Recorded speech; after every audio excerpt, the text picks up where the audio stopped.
정봉주의 정치쇼. 안녕하십니까. 70억 분의 1의 사나이 마성의 중독성 대체 불가 정봉주의 정치쇼 정봉주입니다. 자, 청문회 정국이 점입 가경 어떻게 될지 한 치 앞도 볼 수 없는 늪이나 숲으로 빠지고 있는 것 같습니다. 이런 와중에 문재인 대통령 작심하듯이 발언했습니다. 인사검증 최종 판단은 국민의 몫이다. 인사청문회가 어떻게 될까요?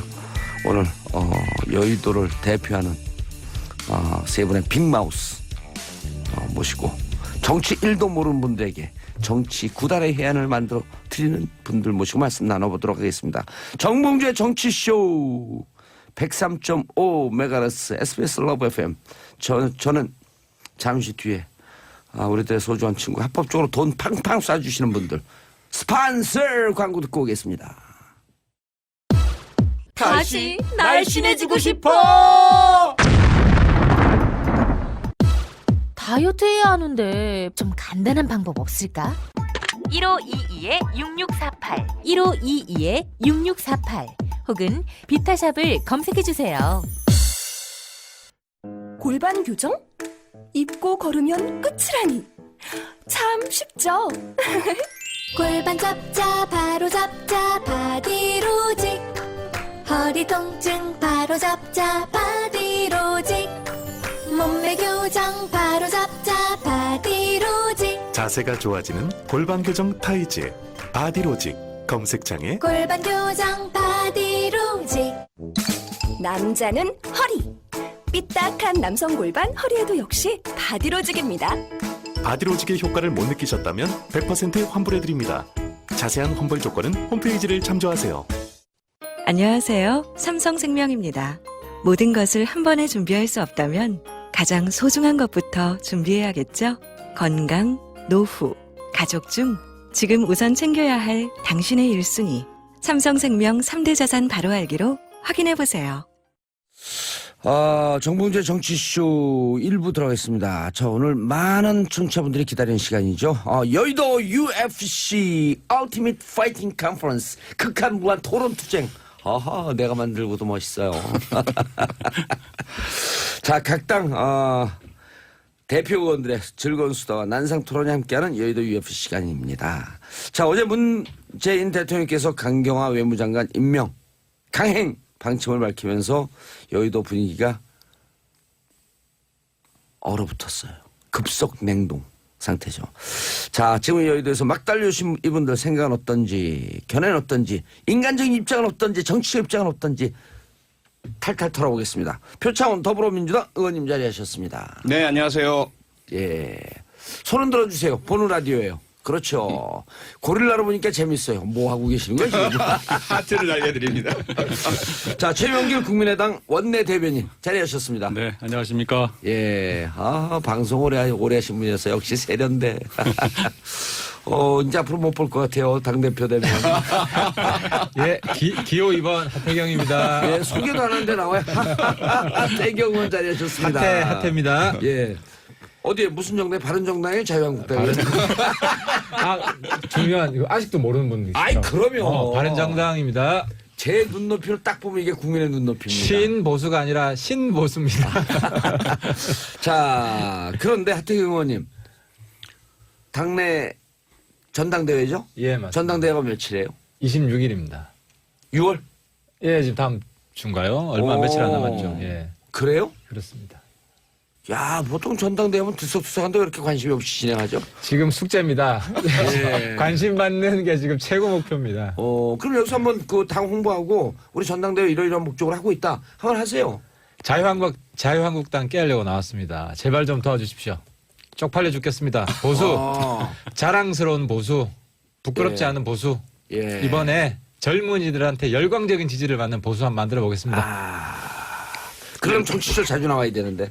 정봉주 정치쇼에 하는 거 봐서 예. 그가 아니고 자주 나오도록 노력하겠습니다. 아니, 근데 라이벌을 이렇게 거명해 주셔야 돼 흥행몰이가 되잖아요. 그렇게? 최대 라이벌. 예. 몇 파 전이에요? 5파전인데. 지금 5번 나오셨는데 예. 최대 라이벌은 자기하고 싸움 아니냐. 선수네. 선수야. 다른 사람 이름 얘기해주는 순간 안 걸려드시네. 한번 거명하면 그분 인지도가 올라가거든. 그러니까. 예. 그러면 한 분 떨어지는 겁니까? 최고위원은 최고위원 중에 그렇습니다. 네. 대표는 뭐한 분이지만. 예. 설명 좀 해주세요. 그 중에서 한 분이 최고위원 되고 대표가 되고 나머지는 최고위원. 5번 나오셨는데 검색해 보세요. 예. 한 분 대표, 3분 최고위원인데요. 어쨌든 지금 대표 싸움입니다. 아하. 대표 싸움이고 1인 2표입니다. 예. 2표이기 때문에 모바일 투표입니다. 현장 투표 없습니다. 우리가 이제 비용을 최대한 절감하기 위해서 예. 동원 경쟁 없애기 위해서 아하. 부패 선거 없애기 위해서 전부 다 모바일 투표입니다. 현장 투표 없고. 현장 투표 없습니다. 알겠습니다. 여론조사 30%입니다. 혹시 전화 받으시면 자, 훈훈하게 시작하는데 잠시 후 의원님들의 난타전 UFC를 곧 보시게 될 겁니다. 의원님들 모시고 말씀 들으면서 민주적인 방송, 소통하는 방송 샵 1035 단문 50원 장문 100원 문자 받습니다. 격려의 문자 좋습니다. 비판의 문자 좋습니다. 모든 문자 다 받아드립니다. 그 견해를 참고해서 우리 마음대로 얘기합니다. 자, 안지현님, 하태경 의원님 꼭 당대표 되었으면 합니다. 응원합니다. 화이팅! 자, 보수의 깃발을 들고 이렇게 격렬한, 격한 응원을 받는 그런 방송이 무슨 방송이라고요? 정봉주의 정치쇼. 방송? 예. 참. 봉다리 손발 안 방송? 맞아. 자, 황숙현님, 국민의당 의원님들의 특징. 휴대폰을 자주 보시는 것 같아요. 지금 보라는 중이라 다 지켜보고 계시며. 김상민님, 표창 의원은 사랑입니다. 고맙습니다. 자, 들어가기 싫지만 꼭 들어가야 되는 터널로 들어갑니다. 김상조, 강경화 임명파장. 아직 임명 안 했죠? 김상조 임명했죠? 김상조 공정거래위원장은 임명됐고요. 예, 강경화. 강경화 후보에 대해서는 국회에 다시 한번 예. 그 임명 동의안에 대한 예. 청문 보고서죠. 청문 보고서에 대한 채택을 요청을 하고 있는 상태입니다. 절차만 일단 드라이하게 소개해 주세요. 네. 2000년에 그 공직 후보자에 대한 예. 인사청문회가 시작이 됐고요. 2005년에 전 국무위원으로 확대가 된 상태인데요. 예.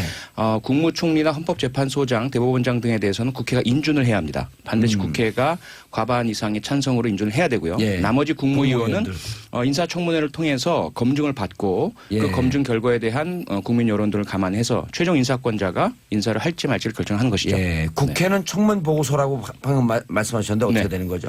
네, 국회 각 상임위원회 혹은 예. 인사청문위원회에서 인사청문을 거친 결과 적격 부적격에 대한 결론을 내리게 되고요.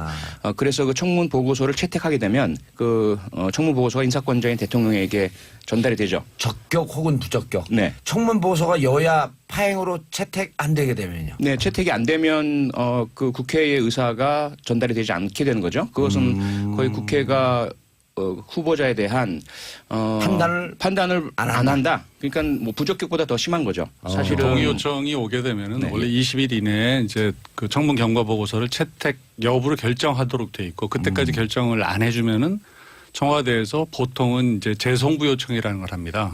그래서 언제까지 10일 이내 날짜를 지정해서 언제까지 끝내달라라고 예. 하는 요청을 하는데 이번의 경우는 금요일 날 요청을 하면서 토요일까지 해달라고 그랬죠. 그러니까 내일입니다. 17일까지. 네, 내일까지 해달라고 한 거고 그 얘기는 토요일까지 송부 요청한 게 다시 오지 않으면은 일요일 날 임명을 강행해야 한다 이런 뜻으로 해석이 되는 그런 상황이에요. 16일 날 그러니까 오늘 요청하면서 15일이 시한 만료였고 예. 16일이 그 다음 날이니까 16일 날 송부 요청을 보냈고 날짜를 17일로 지정했습니다. 하루로.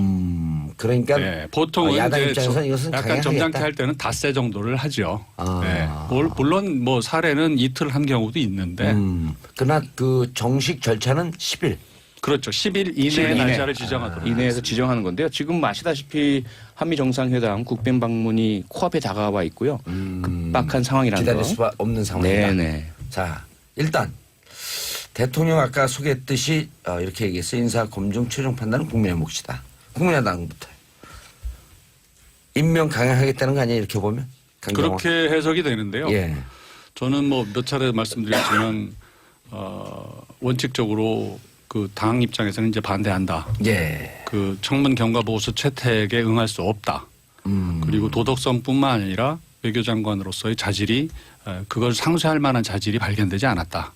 그렇게 입장을 밝혀놓고 있는 거고요. 예. 그렇기 때문에 강행해서는 안 된다는 입장도 오늘 비대위원장 원내대표 이하 비대위원회 의원총회 연석회의를 통해서 입장을 밝혀놓고 있고요. 그래서 저는 늘 그렇지만 일어나지 않은 일은 아직 일어나지 않은 거기 때문에 일어난 걸로 전제하고 논평을 할 수는 없는 일이고요. 아하. 지금도 그런 일은 있어서는 안 되겠다는 게 당의 공식 입장입니다. 아, 그러니까 밀어붙이 강행하는 것은 옳지 않겠다.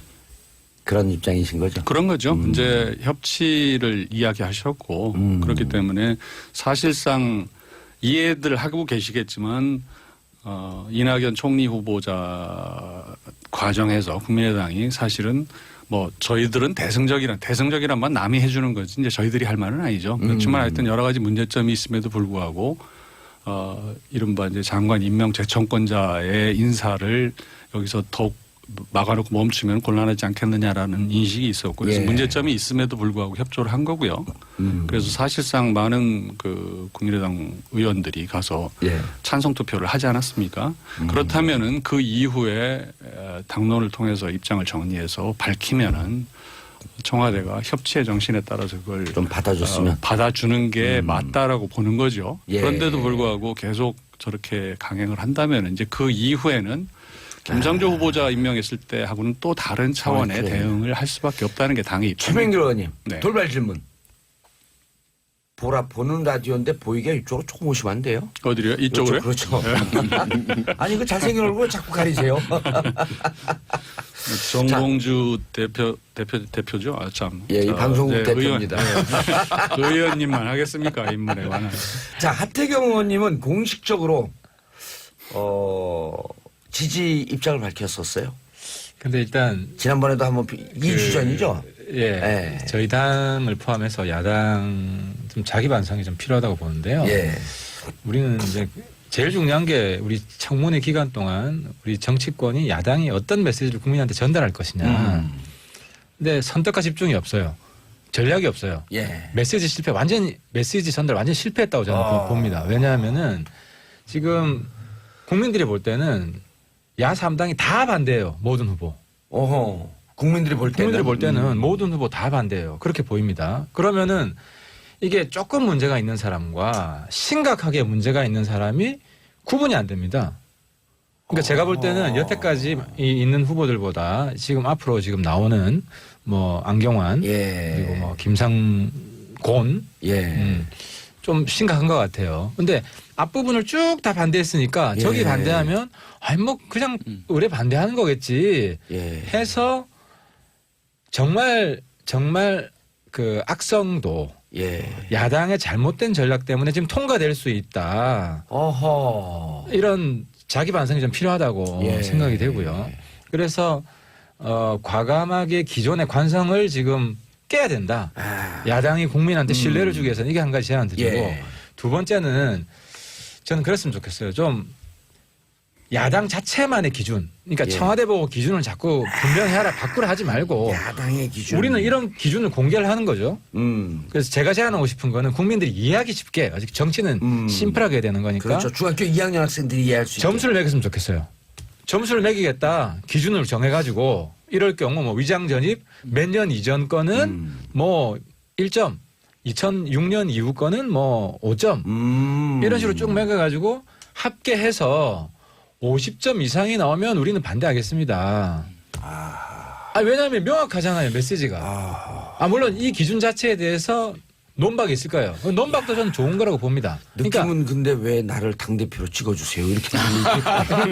그러니까 지금은 국민들하고 소통하는 방식이 완전히 저는 잘못됐다고 보는 겁니다. 소통하는 방식을 일단 바꾸면 예.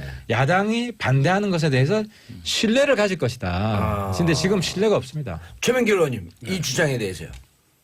저는 뭐 사실 개개인에 대해 지금 강경 후보에 대해서 얘기하는 거 아닙니까? 예. 저는 뭐 개인적으로는 말하기 어려운 그 측면이 있고요. 친하세요? 저는 뭐 아주 20년 넘게 뭐 잘 아는 분입니다. 20년 넘게 잘하는 건 우리가 친하다고 표현하는 건데. 그분이 저보다 뭐 나이가 좀 많으시고요. 7학번일 겁니다. 예. 그래서 제가 그분 처음에 그 국회에 계실 때 국회에도 의전 비서관을 했죠. 네. 그리고 그 김대중 대통령 통역을 담당하면서 외교부에 특채돼서 왔고요. 외교부에서 언론인 생활하실 때 많이 접촉을 하셨네요. 네, 많이 봤죠. 예. 오, 제가 DJ 정부 누구보다도. 초기에 그 청와대를 출입할 때 그때 외교부에 소속하고 있으면서 김대중 정부, 김대중 대통령 통역도 했고요. 그 이후에 와서 뭐 외교부에 근무하고 유엔 대사관, 공사참사관하고 다시 유엔 국장을 했죠. 그 과정을 쭉 압니다. 예. 지금 하태경 의원께서 이렇게 얘기했어요. 전략이 실패다. 반대하니까 다 반대하는 거로 들리고 강약이 없고 더 문제가 있는 사람, 덜 문제가 있는 사람 구분을 못하고 있다. 메시지 전달이 실패다. 저는 이제 당 대변인으로서 당의 입장을 전달하는 거 예. 아닙니까? 그렇기 때문에 저희 당에서 이제 판단하기에는 김상조 후보자와 강경화 후보자 두 분의 문제 중에서 강경화 후보자의 문제가 조금 더 심각하다라고 이제 이 토론을 통해서 결론을 내린 거고요. 이상진 님이 이런 얘기했어요. 강경화 후보를 야당에서 왜 반대하는지 정확하게 모르겠습니다. 알려주세요. 이유를 잘 모르겠어요. 왜 그러시는지. 한두 개 정도 간단하게 좀 정리해 주실 거론된 수 것들이 여러 가지가 있는데 이제 이화여고 외고 재단에 있는 아파트에 이제 가족이 딸과 함께 또 가족이 두 차례 걸쳐서 한 달 간격으로 이제 전입을 하지 않습니까? 그 과정에서 처음에 이제 친구의 집이다, 친척의 집이다 했다가 누군지 모른다 했는데 사실은 이 과정이 주민등록에 이제 전입하면서 두 차례 전입하면서 누군지를 모르면서 전입하기는 어려운 거거든요. 그래서 그 과정에서 끝까지 이제 진실을 말하지 안 했다는 거에 대해서 이제 청문위원들이 얘기를 하는 것이고요. 그리고 또 이제 저는 사실 어머니 봉천돈 집을 재건축하는 과정에서 있었던 세금 탈루 부분 이런 부분을 가지고는 큰 문제 될 수 있죠, 형식적으로는. 그런 부분이라든지 그러나 이제 논란의 과정에서 더 큰 문제라고 본 게 마지막 자질을 놓고 논쟁이 있었을 때 사드 문제라든지 한미 관계 한중 관계를 어떻게 풀어가냐고 했을 때 사실은 솔직할 수도 있어요. 그런데 내가 개인적인 현안을 파악하기 위해서 매몰돼 있어서 아직 현황 파악이 되지 못했다. 좋은 안을 제시해 주시면은 좀 참고해서 하겠습니다라고 했던 그 발언들이 청문위원들이 보기에는 너무나도 급박한 현안들을 담당해 나가고 정말 협상자의 대표적인 대한민국의 대표 협상자 아닙니까? 외교장관이라는 게 이 역할을 수행하기에는 큰 자질의 문제가 있다라고 결론을 내린 겁니다. 알겠습니다. 표 의원님은. 네, 우선 저는 하태경 의원님 말씀에 전적으로 공감을 합니다. 우선 특히 김상조, 강경화 두 분 같은 경우는 대단히 상징적이잖아요. 김상조 후보자는 반재벌적 인사다라고 해서 재벌이나 어떤 기득권 경제 권력 입장에서는 꼭 낙마시키고 싶어하는 후보란 말이에요. 그러면 그럴수록 그분의 흠결은 정말 객관적이고 차분하게 국민의 공감대를 이끌어내셨어야 해요. 만약에 정말 타겟을 맞추셨다면. 근데 그렇지 못하셨거든요. 국민 다수는 저런 거 가지고 그래? 라는 반응이었고요. 그러다 다시 두 번째 강경화 후보자는 특히나 위안부 문제를 둘러싸고 일본으로부터 강한 반대에 직면했던 분인데 그렇다면 역시 마찬가지거든요. 과거 국정 역사 교과서 문제도 있었고요. 그런데 지금 최명기 의원님 말씀도 지금 청취자분께서 들으시면 그 정도 가지고라는 반응이시거든요. 이제까지도. 그다음에 또 특히나 다른 장관 후보자라면 모르겠지만 외교장관 후보자가 국제적으로 민감한 이슈에 대해서 자기의 소신을 청문회에서 직접 밝힌다? 그건 정말 패착일 수밖에 없을 겁니다. 그 스스로는 자기의 소신과는 별개로 국가의 정치와 외교와 국제적 지형에 따라서 임무를 수행해야 하거든요. 그런 부분들을 생각을 하신다면 조금 정말 국민 입장에서도 받아들이지 못할 부분들이 나온 부분이 일부 계세요. 저희들이 봐도. 근데 그분들에 대해서는 전혀 화력 집중이 이루어지지도 못한 상황에서 한쪽으로는 감정, 한쪽으로는 차이, 우리와 다르다? 우리가 싫어한다? 이러한 후보자에게 너무 지나친 집중을 하시다 보니까 국민 입장에서는 너무한다, 심하다. 인사권자의 권한에 대한 침해다. 이렇게 이제 인식하고 계신 것 같습니다. 알겠습니다. 하 의원님. 근데 저 이제 문재인 대통령 비판을 좀 해야 될 것 같아요. 하세요. 이번에 좀 실수하신 게 부메랑 맞을 짓을 하셨어요. 그러니까 국민 여론이 중요하다. 그래서 국민의 몫이다. 지금 여론은 좋죠. 근데 이게 있잖아요. 항상 여론이 좋지가 않습니다. 그렇죠. 정치하는 분들에게 여론 지지 이런 건 자칫 보면 신기루 같은 거 아니에요? 맞습니다. 이게 그러니까 내년이나 내후년이나 어떻게 될지 모르고 그때 대통령이 했던 말이 고스란히 부메랑이 되어서 지지율 50% 안 되는데 뭐허. 아마 그때 되면은 어떤 장관이든지 50%다 안 되게 될 수가 있어요. 그럼 오늘 어저께인가요? 예. 국민의 몫이다, 판단을 몫이다 이런 식으로 이야기했던 거는 완전히 자살골이 될 수 있습니다. 그래서 지지율로 예. 그리고 또 한 가지는 문재인 대통령 습관인 것 같아요. 그때 이완구 총리 후보자 있을 때도 예. 그때 이제 문재인 대통령 당시 의원이었죠. 예. 여론조사로 결정하자 그랬어요. 이번이 처음이 아닌 거예요. 그리고 또 한 가지는 이 선동 정치 우려가 좀 있습니다. 그러니까 이제 국회는 그렇거든요. 청와대에 있으면 청와대 가신 분들 중에 다 공통점이 국회가 거추장스러운 거예요. 뭐 화끈하게 안 도와주고 대통령이 되면 국가가 정말 위험하고 국민들 위해서 뭘 하고 싶은데 국회는 계속 견제만 딴지만 거는 거예요. 그래서 MB도 여의도 뭐 하기도 싫다. 예. 박근혜 대통령도 똑같았어요. 더 심했죠. 근데 문재인 대통령도 보니까 지금 의혹이나 얼마나 충만하겠습니까? 일하고 싶은데 예. 국회는 일 못하게 하는데 이러다 보면 국회 바이패스하고 국민들하고 바로 소통하겠다. 예. 이게 인기가 좋을 때는 약이지만 인기가 좀 떨어지면 바로 독이 됩니다. 내가 한 가지만 더 덧붙이게. 지금 여론조사 얘기가 나왔으니까요. 제가 유심히 봤는데 6월 9일 날 한국일보 여론조사가 나왔습니다. 그때 강경화 후보자에 대해서 자질과 도덕성을 갖췄다고 보느냐라고 물었는데 그렇다고 얘기한 사람은 32%. 갖추지 못했다고 본 사람이 38%로 조사가 됐었어요. 그리고 그 다음날 며칠 거쳐서 비슷한 조사들이 같은 추세로 나왔는데 6월 12일 날 이제 리얼미터 조사들 지금 그 전가의 보도처럼 지금 얘기를 합니다. 그때 찬성이 62% 반대가 30%다라고 하는 게 이제 청와대에 계속된 설명이잖아요. 그렇죠. 60. 그래서 제가 그래서 그 설문이 어떻게 구성되어 있는지를 봤습니다. 그랬더니 설문이 어떻게 되어 있냐면요. 야당의 반대로 청문 보고서 채택이 무산될 경우 대통령은 어떻게 해야 합니까? 라고 물었고요. 1번. 국회 정상화를 위해서 임명을 강행해야 된다. 이렇게 돼 있어요.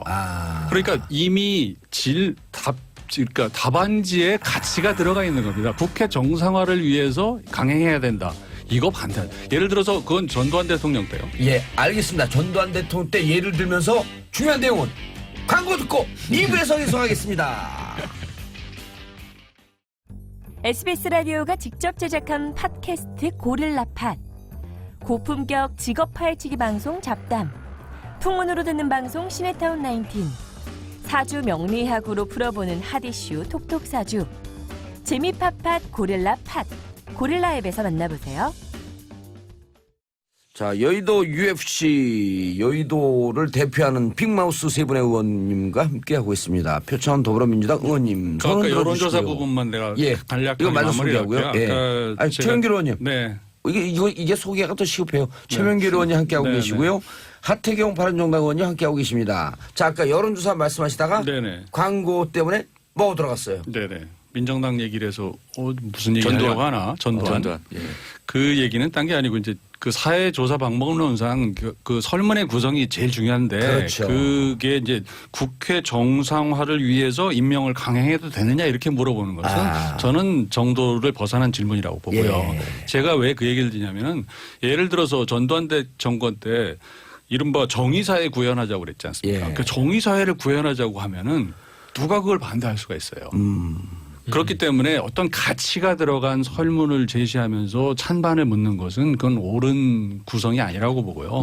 그래서 사실은 조금 더 객관적인 것은 자질을 갖췄다고 보느냐 안 왔다고 보느냐라고 물어봐서 38대 32로 나온 것이 훨씬 더 객관적인 조사다라고 그렇게 보는 거죠. 여론조사 자체에 대해서는 저도 조금 아는데 그 말씀은 동의하는 게 북한 핵을 막을 사드 배치 찬성합니까? 하면 확 높아지는 거. 우리 사드 배치 그 여론조사 할 때 늘 비판하는 게 그거거든요. 북한 핵을 막을 사드 배치 찬성합니까? 무조건 높아지는 거죠. 근데 중국이 반대하는 사드 찬성하십니까? 확 떨어지겠죠. 그렇지. 그래서 그 가치가 들어가 있는 여론조사는 옳지 않다. 자, 그러면 세 분들에게 간단하게 이 문제를 여론조사로 끌고 가는 게 옳으냐 옳지 않으냐. 어떻게 생각하세요? 여론조사 정치는 저는 옳지 않다고 보고요. 참고일 뿐이죠. 다만 인사는 그야말로 인사권자의 책임입니다. 아하. 그 인사에 대해서 야당이 반대해 주시는 것은 사실은 감사한 도움이죠. 이런 문제가 있으니 나중에 추후에 문제가 될 수 있으니 걸으십시오. 그런데 만약에 인사권자가 그런 부분은 과거의 문제이고 미래의 업무 수행 역량은 충분하다. 그러면 그 결과에 대해서는 책임을 지는 것이거든요. 두고 봐야 될 것 같습니다. 네. 예. 저는 뭐 한 가지만 더. 여론조사 자꾸만 버무려지잖아요. 여론조사는 참고사항이고 네. 국회 청문회 보고서도 참고사항은 맞지만 그걸 대놓고 참고사항일 뿐이라고 말씀하시면 야당 속상하죠. 정치하지 말자는 말씀이기 때문에 화가 나신 것 같긴 해요. 좀 근데 좀 이 대통령께서도 그런 부분은 조금 더 유연하게 하시는 게 좋을 것 같습니다. 예. 저도 그 박수현 대변인을 개인적으로 참 좋아하는 사람인데 박수현 대변인이 청와대 대변인으로서 청문회는 참고사항이다라고 얘기를 한 것은 저는 정말 실수를 한 거고 잘못 얘기한 거라고 봅니다. 그렇죠. 그것은 그런 정말 참고사항은 여론조사 수치입니다. 그리고 헌법과 인사청문회 법 절차에 의해서 규정이 돼 있는 청문회 절차를 참고사항이라고 한다면은 그리고 국민이 원하니까 최종 결정자가 국민이다 이렇게 얘기를 한다면은 아까 하태경 의원 말씀하신 대로 여론조사 수치를 이제 6개월 후 1년 후에 해서 어느 장관이든 여론조사 반대하는 사람이 더 많으면 해임시켜야 됩니까? 그건 그렇게 할 수는 없지 않습니까? 그렇기 때문에 임명도 정말 아까 표창원 의원 말씀대로 책임지고 하는 겁니다. 야당이 반대에도 무릅쓰고 임명을 강행하면은 그 정치적 부담은 대통령이 지는 거죠. 예, 알겠습니다. 자, 샵 1045 단문 50원 장문 100원 청취자 여러분들 함께해 주시기 바라겠습니다. 김지원님. 저희 아들이 중학교 1학년인데요. 촛불 집회 이후로 정치에 관심이 많아졌어요. 제 문자로도 중학교 학생들 많이 옵니다. 물어보는 게 무슨 대학교 2, 3학년 수준으로 물어봐요. 학교에서 벌점 점수가 높으면 다른 학교로 보내는데 국회도 자기 학교에서 하는 것처럼 벌점을 부과해서 일명 국회의원 퇴학 조치 같은 게 있어야 하는 거 아니냐고 하네요. 아들이 물어본 거네요. 틀린 말은 아닌 듯해요. 아, 우리 의원님들 날카로우시네요. 조금 새겨들어야 할 말 같습니다. 국회의원이 잘해야 된다는 얘기죠. 자, 청문회 정국에 대한 정답은 없습니다. 대통령 임명권자의 권한 책임이다라고 하는 것과 야당과 협치를 얘기했기 때문에 끝없이 야당과 대화하면서 가야 된다. 양론 들어봤고요. 백남기 농민 사망 원인을 병사에서 외인사로 서울대에서 바꿨어요. 네. 이게 어떻게 된 거죠? 정권이 바뀌니까 사망 원인도 바뀌나요? 이렇게 궁금해하는 국민들이 많습니다. 네네. 뭐 사실 진실은 조사를 해봐야 나오는 것인데요. 네. 합리적 의심이고요. 다만 서울대 병원 측의 입장은 전혀 정치적인 고려가 아니다.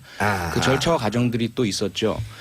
올 1월 달에 서울대병원 내에 의사윤리위원회가 구축이 됐고요. 그 의사윤리위원회에서 사인 변경에 대한 요청을 접수한 다음에 이에 대한 윤리심사를 거쳐서 이 부분은 의사들끼리 만든 대한의사협회의 기준과 원칙을 준수하는 게 맞겠다.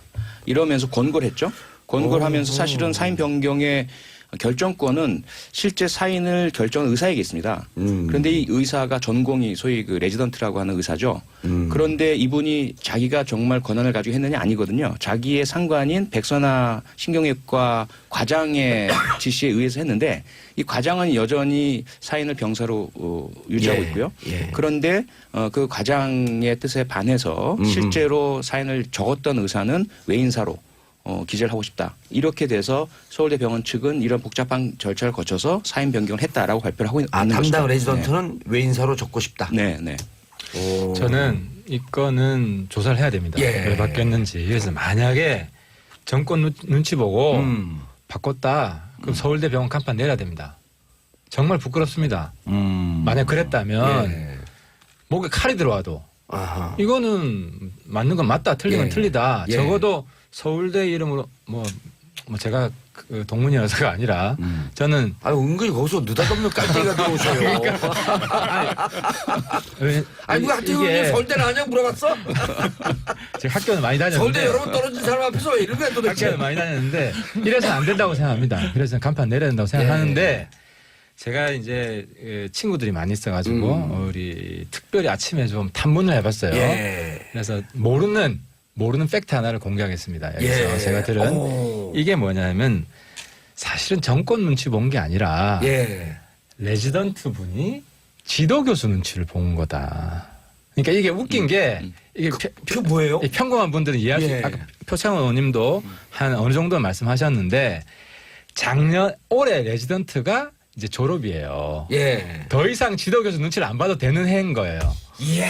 1년 전에는 지도교수 눈치를 봐서 지도교수의 뜻에 쫓아갈 수밖에 없었는데 이제는 말할 수 있다. 왜냐하면 자기 진로가 레지던트 졸업하기 전에는 지도교수 눈치를 안 볼 수가 없는 거의 주종 관계잖아요. 근데 어떻게 보면 물론 저는 그분 인간적으로 이해를 합니다.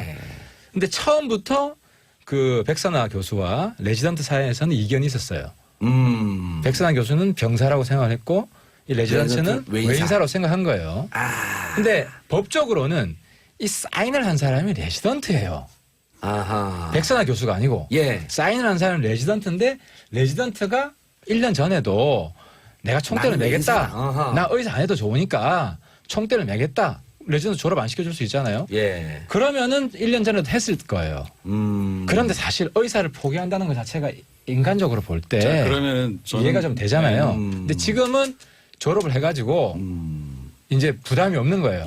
백선아 교수 눈치를 볼 필요가 없는 거죠. 그러니까 조사를 하자 그러면서 사실은 정답을 다 얘기했네요. 아니, 그러니까 이게 맞는지 제가 오늘 들은 이야기인데 내부자로 들은 이야기인데 한번 검증할 필요가 있죠. 그래서 조사를 해야 된다는 이런 거죠. 정보 보고를 들었는데 진짜 이게 맞는 건지. 그렇죠. 그러니까 저희는 사실 이 사건 초기부터 안전행정위원회에서 그 아주 긴밀하게 국회의원이셨죠? 깜빡했어. 사건 초기부터 이제 관여를 하다 보니까 최초에 그 2015년 11월 14일 날 백남기 농민이 이제 쓰러지시고 바로 응급실로 실려 가셨잖아요. 그 당시에 백선아 교수의 말씀은 그 가족들 분들께 가망이 없다. 그러므로 추가 치료보다는 요양 등의 준비를 하시는 게 낫겠다는 말씀을 했어요. 근데 이게 녹음이나 이런 게 되어 있질 않아요. 증인들은 많잖아요. 그리고 나서 말씀이 바뀌어요. 바뀌면서 연명 치료를 들어가거든요. 그러면서 문제는 뭐냐면 지금 결국은 그 법의학이나 또는 대한의사협회 매뉴얼이나 전부 이 경우에는 외인사로 해야 된다라고 되어 있는데 무리하게 시간을 끌면서 최초의 사고와 죽음 사이의 관계를 상당히 옅게 만들어버린 거죠. 그러면서 이번 치료 과정에서 발생한 병, 신부전증 으로 인해서 발생한 병사다라고 이제 무리하게 그 사인을 내렸던 것이 큰 문제가 됐던 것이죠. 알겠습니다. 제가 보기에 이게 굉장히 뭐 복잡하게 설명을 하는데 그 일반 국민들은 아주 단순하게 이해를 할 거라고 봐요. 아까 그 레지던트와 그 지도교수 사이의 문제라고 봤지만 저는 그러면 백 교수는 의사 양심에 따라서 이걸 병사라고 받겠느냐라고 하는 저는 그렇게 생각하지 않아요. 저는요. 또 위에 누군가의 눈치를 봤다. 이 사건은 제가 서울대 병원장이 임명되는 그 과정을 좀 압니다. 개인적으로는 아주 저랑 친한 고등학교 친구가 사실 그 과정에서 좀 이렇게 배제되기도 하는 과정을 보면서 기자 출신의 국회의원이었죠? 깜깜했어요. 그랬는데 이것은 한마디로 말하면 서울대 병원 치욕 사건입니다. 예를 들어서 기관이 기관이요. 예를 들어서 그 유서대필 사건 같은 거 필적 감정 잘못하면 국가수가 개망신을 하지 않습니까? 그런 것처럼 정유라 사건으로 그 백년사학 이화여대가 완전히 실추됐지 않습니까? 그런 것처럼 이 백남기 농민의 사인을 놓고 서울대 병원이라고 하는 기관이 치욕을 당한 거라고 저는 그렇게 이해를 봐야 되고요. 이거 진상규명 그리 어렵지도 않다고 봐요. 조금 어려워요. 지금 하신 말씀이. 치욕 사건이면 결국은 정권의 눈치를 보고 물론이죠. 백 교수가 병사라고 했다? 병원장과의 관계를 봐야 되겠죠. 이 부분은 합리적 의혹입니다. 합리적으로 문제 제기할 수 있습니다. 왜 그러냐면 서울대 병원장이 최순실 청문회 때 나왔습니다. 서창석 원장 다 알고 계시니까. 그리고 최순실 인사 맞습니다. 서창석 원장. 그래서 이 논리를 큰 프레임을 이렇게 만들 수가 있어요. 서창석 원장이 최순실 인사고 그래서 서창석 원장이 외압을 받았고 서 원장이 그 백선아 교수한테 다시 외압을 넣고 그래서 백선아 교수가 자기의 양심을 팔아서 외인사를 병사로 바꾸었다 하는 시나리오가 충분히 가능합니다. 합리적이십니다. 네, 충분히 가능합니다. 그런데 여기서 제가 한 가지 또 부탁 말씀드리고 싶은 것은 전문가들의 판단을 너무 정치적으로 또 재단하는 것도 조심해야 됩니다. 백선아 교수가 그 두 가지 측면이 있는데 좀 돌팔이 의사였다면 백남기 백남 그분이 연명하는 것도 어려웠을 수가 있어요. 아하. 바로 돌아가실 수가 있었다는 그렇죠. 거예요. 그러니까 의사로서 어느 정도 실력이 있는 분이에요. 그 의사분들한테 물으니까. 실력은 분명히 있죠. 그러니까 이걸 조금 몇 개월 더 살았지 않습니까? 그래서 실력은 9개월. 있다. 그리고 자기 고집이 굉장히 세대요. 그 말은 프라이드가 강한 분이라는 거죠. 사실 당시에 얼마나 압력이 강했습니까? 그래도 고집을 꺾지 않잖아요. 근데 그런 분이 서창석 원장 임기제인데 그 외압을 받아서 했을까?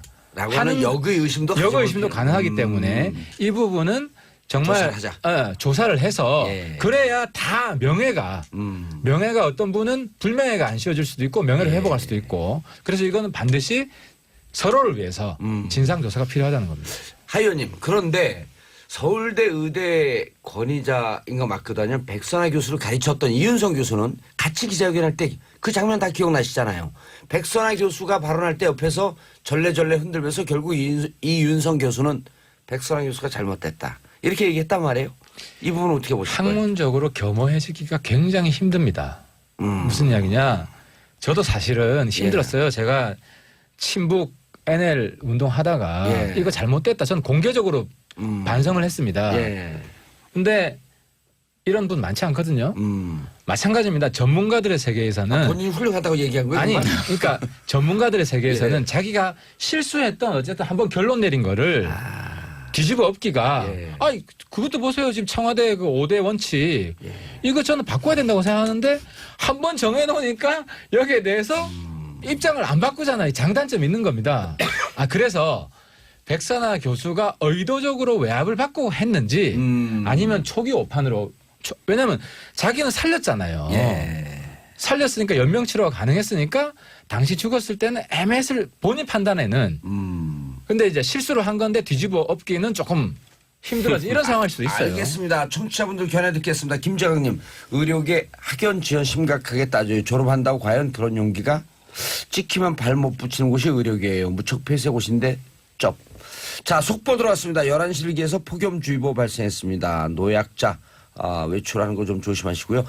그런데 경찰 출신의 프로파일러 표창원 교수님 여튼 교수 입장에서 경찰 반성할까요? 사과할까요? 만약에 외압을 줬으면 주체가 어딜까? 경찰일까? 아마 경찰 범위를 넘어설 테고요. 경찰은 경찰대로 당연히 사과하고 반성을 해야죠. 그리고 사과 반성은 끝나서는 안 되고요. 이미 사과의 시효를 놓쳤습니다. 백남기 농민이 살아계실 때 입원하셨을 때 뭐 법적 책임 여부는 변론으로 치고요. 일단 어쨌든 경찰과의 대치 상황에서 경찰이 사용한 물대포로 인해서 쓰러져서 사경을 헤매는 상태가 되었을 때는 유감 표명 내지 사과를 해야죠. 그리고 문병도 해야 되고요. 그것이 인간적 도리이고. 근데 그런 부분들을 국회에서도 계속 끊임없이 요청을 했는데도 거부를 했거든요. 이 부분은 분명히 진상조사가 이루어져야 하고요. 처음에 그 물대포 직사를 왜 누구의 지시에 의해서 어떻게 했는지 그리고 그 이후에 왜 사과를 그토록 거부했는지 그다음에 서울대 병원에 대해서는 과연 누가 어떤 압력을 행사했는지 안 했는지 이 부분은 분명히 다 밝혀져야 합니다. 그런데 최 의원님 사건 직후에 이제 백 씨 가족이 서울지방경찰청 등을 고발했어요. 근데 검찰이 1년 반이 지났는데 아직도 수사 중에. 이건 또 뭐예요? 알지 않습니까? 왜 그런지.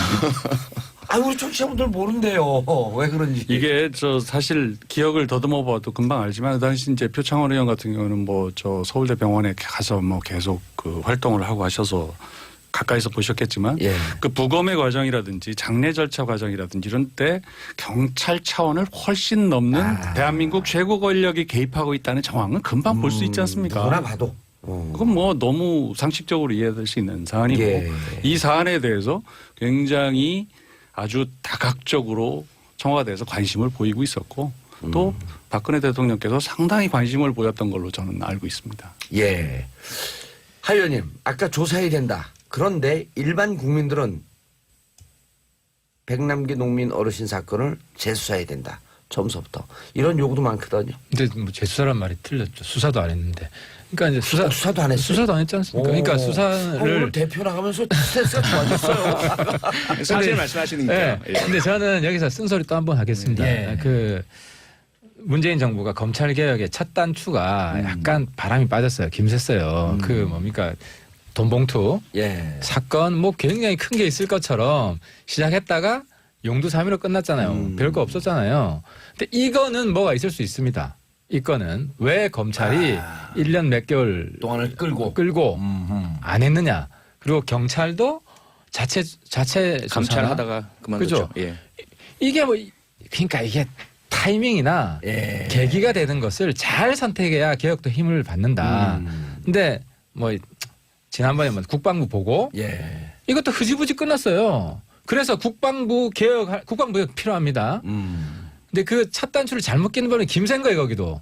근데 요건은 검찰 개혁의 계기로 철저하게 예. 그 권력 내부에 뭐가 있었는지 어떤 외압이 있었는지 실제 외압은 저는 여기에 존재할 가능성이 저는 더 높다고 봅니다. 서울대 병원보다도 여기 훨씬 높다. 그리고 이것은 공공의 이익에 훨씬 더 기여한다. 그래서 저는 이해가 특별히 외압을 가하지 않아도 알아서 안 했을 겁니다. 바람 불기 전에 저절로 눕는다. 누가 이거를 구체적으로 하라 하지 마라 하지 않아도 이걸 했을 때 구체적으로 진행했을 때 무슨 일이 벌어질지 모릅니까? 근데 다만 과거 박종철 군 사건과 비교해봐도 검찰 내부에서 일선 검사는 수사를 강하게 하려고 했을 가능성이 있어요. 그런데 위에서 차장부장 올라가면서 그렇죠. 뭔가 메시지가 나오고 그 메시지의 근거는 우병우 민정수석이었을 가능성이 크고요. 근데 그런 부분들을 밝혀낼 수 있는지에 대해서는 사실 조금 의문이 있습니다. 어쨌든 이 부분에 대해서는 좀 조사할 필요가 있겠다. 네네. 세 당이 다 합의하신 거죠? 네. 알겠습니다. 조사하세요. 예. 어디서 할지 모르지만. 네. 자, 그런데 아주 이제 좀 안 좋은 사건인데 정치적 증오 범죄. 이건 예. 또 프로파일러 출동해야 돼. 미국에서 공화당 의원들을 향해서 총기 난사 사건이 발생했어요. 네. 범인은 민주당 대선 후보였던 샌더스의 열혈 지지자. 네. 광팬. 네.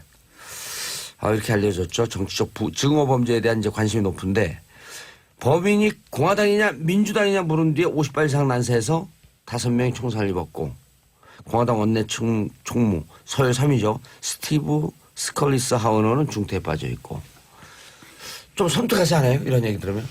네, 섬뜩하기도 하고요. 정치적 증오인데. 예, 문제는 사실 이런 사건이 노르웨이에서도 있었고 예. 얼마 전 영국도 브렉시트 파동 중에 노동당 여성 의원이 피살당했고요. 그렇죠. 이건 꼭 정치적으로 보수 진보냐 우파 좌파냐의 문제가 절대로 아닙니다. 예, 그것을 표방하고 내세우는 것인데요. 이러한 행동을 하는 사람들은 일단 개인적인 문제가 있고요. 예. 자신 개인의 문제, 자존감의 하락, 열등감, 컴플렉스 이런 것들을 자신과 동일시하는 예. 그런 정치 이념, 정치 지도자, 정당에다가 지나치게 과잉 의존을 하고요. 그러면서 자신의 문제를 외인화해가지고 그런 상대방 적이라고 여겨지는 대상자에게 이런 지나친 폭력과 테러를 퍼붓는 거죠. 근데 그런 위험성은 우리나라에서도 여전히 극단주의를 갖고 있는 정치 이념을 떠나서 분들이 보여요. 다만 우리는 아직까지는 좀 다행인 것이 총기 소지 휴대가 자유롭지 못하다 보니까 총기 대신에 문자 있잖아요. 네, 그래서 이제 그 사이버상 인터넷에서 주로 많이 표출되고 있고. 제가 드리고 싶은 말씀을 해주시네요. 역시 명진행자십니다. 그게 최근에 이제 얼마 전에 예. 그 뭐 집회 과정에서 뭐 야구방망이도 등장하고 또 폭력 선동도 등장하고 이게 상당히 위험한 징후인데 예. 여기서 좀 그쳤으면 좋겠습니다. 여기서 그치고 더 이상 나가지 말았으면 좋겠습니다. 증오 범죄는 사실 이제 그 카이사르도 이렇게 죽었지 않습니까? 링컨 대통령도 이렇게 총 맞아 죽은 거고요. 그렇죠. 이게 이제 정치라고 하는 무대에서 어떤 보복 심리를 가진 사람들이 위해를 가하는 가능성은 언제든지 역사적으로 존재하는 건데 그걸 이제 사회적인 건강한 비판 세력들이 그걸 이제 통제를 해주고 그 비판을 가해주고 하면서 이제 그런 게 제어가 되는 건데 예. 그런 게 깨지면은 그런 그 이 극단적 범죄들이 횡행하게 되는 거죠. 예. 근데 대한민국은 미국보다 정치 선진국입니다. 아하. 우리는 이제 아직까지도 극단 양극화, 정치 예. 양극화, 극단 정치가 미국보단 덜하죠. 미국 훨씬 심각합니다. 예. 정치 우리도 이제 양극화가. 지금 시점에서 더 이상 가지 말고 극복 좀 해야 돼요. 극복해야 됩니다. 그래서 정치쇼에 자주 나오셔야 돼요. 그러려면 이제 이게 우리 옛날에 온라인으로 싸우다가 현피 뜨자 그러죠. 나와 싸워. 예. 그러니까 지금 문자 폭탄 정도는 뭐 어느 정도 신사적인데 예. 이 부분에 문자폭탄 신사라고 아니, 하는 건 맞습니다. 저는 동의하지 저는 문자 참여 이제 문자 저는 참여. 비교적으로 그렇죠. 비교. 저는 정치인에 대한 건 어느 정도 양해하는데 예. 판사와 기자한테 쏟아지는 거는 이건 가중처벌해야 됩니다. 아. 요즘 기자들도 다구리 엄청 당해요. 다구리요? 네. 아니, 그러니까 전문 용어 막 나와 이제 연피에다가 다구리 해야 아니, 그 언론이 독립해서 기사를 써야 되는데, 그러니까 그런 거는 저도 법안 발의하려고 그래요. 예. 판사한테 지금 막 엄청난 협박하는 거는 가중처벌 법안 발의해놨어요. 예. 그래서 여러분들도 정치인한테만 문자 폭탄 보내시고요. 알겠습니다. 기자 판사는 삼가해 주십시오. 자, 정수진님, 표 의원님 그것이 알고 싶다 보는 기분이에요. 자, 1198님 오늘 젠틀 의원님 세 분 말씀 참 잘 들었습니다. 자, 우리 끝났나 의원님들 보죠? 모시고요. 아니, 끝나지 않았어요. 의원님들 모시고 끝날 때 꼭 20, 30초 얘기할 수 있는 기회를 좀 줘라 라고 하는 민원을 제가 받았습니다. 최 의원님 석 이제 끝나는 겁니까? 예, 끝나는 겁니다. 20초 시간 있어요. 아, 예. 하여튼 뭐 좀 전에 나온 말이니까요. 문자 폭탄은 이제 정말 많이들 받아보셨겠지만 그 받는 순간에는 정말 정신이 피폐해집니다. 예. 정말 읽고 싶지 않지만 또 한 번씩 보게 되고요. 그래서 정말 없었으면 좋겠다. 알겠습니다. 아무 주제나 마무리 발언하시면 됩니다. 네, 뭐 저희는 우리 야당 의원님들, 국민 여러분, 언론 잘 모시고 열심히 하겠습니다. 건전한 비판 많이 주시고요. 예. 다만 꼭 해야 될 것은 협조 좀 부탁드리겠습니다. 고맙습니다. 문자 폭탄 아니고 세례를 많이 받으셨죠? 네, 문자 사례를 전 사랑합니다. 저한테는 얼마든지 주십시오. 예. 네. 알겠습니다. 마지막으로. 대한민국 지금 아니, 뭐, 요번에 뭐 준비하잖아요. 그런 얘기만 하라고. 제가 출마 선언을 하겠습니다. 당대표 출마한 이유가 네. 이 대한민국 조금 더 나가면 증오의 정치 생길 수 있습니다. 지금 홍준표 전 지사가 청와대를 주사파 정권이라고 비판했습니다. 이게 득세하면 결국은 서로 칼 들 수가 있는 거예요. 이걸 막기 위해서 우리 바른정당, 국민의당 잘해야 됩니다. 잘해야 되고 중간을 강화해야 되고요. 예. 제가 정말 증오로 가지 않게 예. 서로 화해하고 평화로 갈 수 있게 이번에 당대표 나왔습니다. 기호 2번입니다. 많이들 관심 가져주십시오. 아니, 하 의원님이 무슨 당인지 모르니까요. 바른정당 하태경입니다. 모바일로 하는 거랍니다. 예, 모바일 투표입니다. 모바일 투표. 모바일 투표를 우리 당원님들 모바일 투표고요. 예. 일반 국민들 여론조사 전화 갑니다. 또 후보 다른 후보 누구 있어요? 저하고 하태경과의 싸움입니다. 끝까지 얘기 안 하시네. 자, 오늘 여의도를 대표하시는 빅마우스 젠틀한 분들 모시고 다음 주 여의도 UFC는 공개 방송으로 진행할까 하는 생각을 하고 있습니다. 자, 의원님도 인사하시고요. 네, 고맙습니다. 예, 저는 3부에서 다시 찾아뵙겠습니다. 채널 고정.